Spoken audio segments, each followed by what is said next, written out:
का इस अंग्रेजी में टेंस कहते हैं। ध्यान से पढ़ो और समझो। श्याम परसों गांव गया था। श्याम अभी गांव जा रहा है। श्याम कल गांव जाएगा।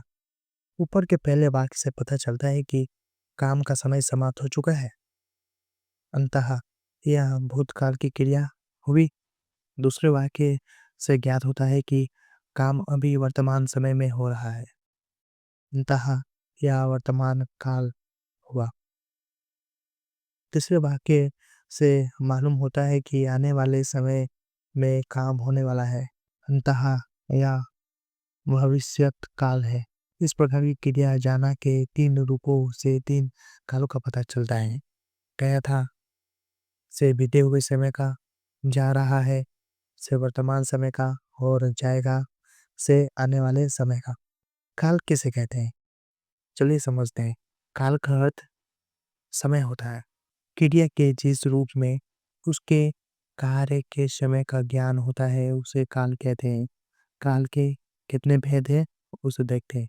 तो काल के 3 भेद हैं। पहला भूतकाल, दूसरा वर्तमान काल, तीसरा भविष्यत काल। पहला भूतकाल, जो समय बीत चुका होता है उसे भूतकाल कहते हैं, जैसे राम ने खाया।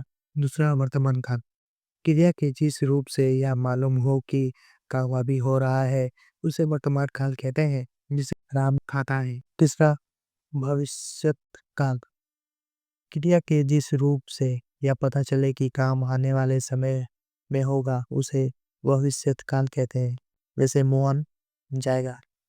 भूतकाल के भेद हैं। तो भूतकाल के कितने भेद हैं? भूतकाल के 6 भेद होते हैं। पहला सामान्य भूत, दूसरा आसन भूत, तीसरा पूर्ण भूत, चौथा अपूर्ण भूत, पांचवा संदिग्ध भूत, छठवा हेतु हेतु बद्ध भूत। पहला सामान्य भूत, उस समय को कहते हैं जिससे भूतकाल का ज्ञान हो किंतु क्रिया की समाप्ति का ज्ञान ना हो, जैसे वह आया। इस वाक्य में यह नहीं ज्ञात होता कि वह कब आया।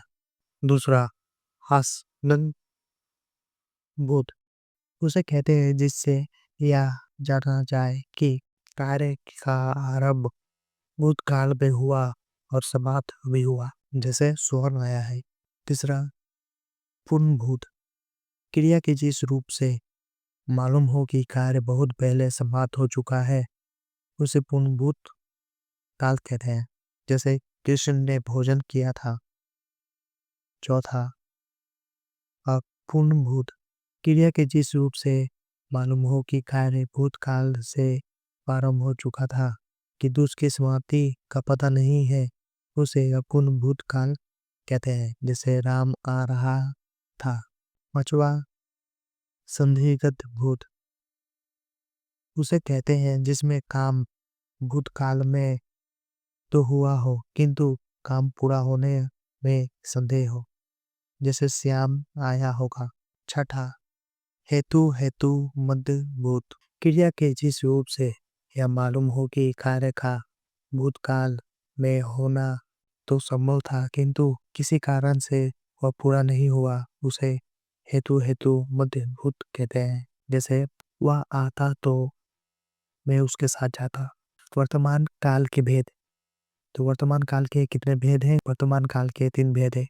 पहला सामान्य वर्तमान, क्रिया के जिस रूप से क्रिया का वर्तमान काल में होना पाया जाए उसे सामान्य वर्तमान कहते हैं, जैसे मोहन आता है। दूसरा अपूर्ण वर्तमान, जिसे यह ज्ञात हो कि क्रिया वर्तमान काल में हो रही है, जैसे नीता भोजन कर रही है। तीसरा संदिग्ध वर्तमान, संदिग्ध वर्तमान उसको कहते हैं जिसमें क्रिया के होने में संदेह हो, जैसे कृपा शंकर आता होगा। भविष्य काल के भेद।